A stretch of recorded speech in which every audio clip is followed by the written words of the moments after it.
క్రమంగా ప్రపంచంలో తీవ్రవాదులు విజయం సాధిస్తున్నారు అనాలి. ఎందుకంటే తాజాగా తీవ్రవాదుల ఘాతుకాలు పెరిగిపోతున్నాయి.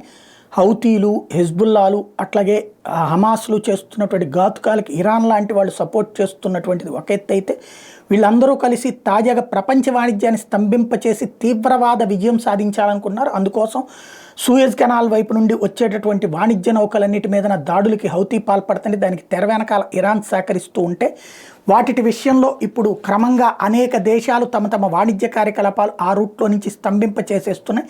ఆ జాబితాలో తాజాగా జపాన్ కూడా చేరుతూ ఉండటం అన్నటువంటి సంచలనం సృష్టిస్తున్నటువంటి major Japanese shipping firm suspended Red Sea operations immediate deteriorating security situation in the crucial Middle Eastern waterway.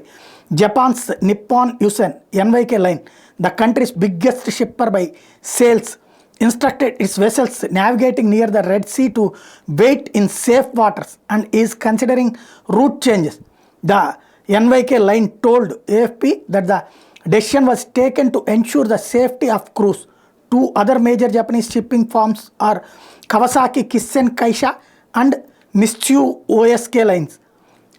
చివరికి మొత్తం జపాన్కి సంబంధించినటువంటి సరుకు రవాణా చేసేటటువంటి ఓడల ద్వారా సరుకు రవాణా చేసే సంస్థలన్నీ కూడా తమ తమ షిప్స్ని, వాణిజ్య నౌకలన్నిటి ఎక్కడికక్కడే సేఫ్ ప్లేస్లో ఉండిపోండి అని ఆదేశాలు ఇచ్చినాయి. వేరే మార్గం నుంచి మీ గమ్యాలకు వెళ్ళండి, ప్రస్తుతం యుద్ధం జరుగుతున్నటువంటి ప్రదేశంలో నుంచి వెళ్ళబాకండి అంటూ ఆదేశాలు ఇచ్చింది జపాన్.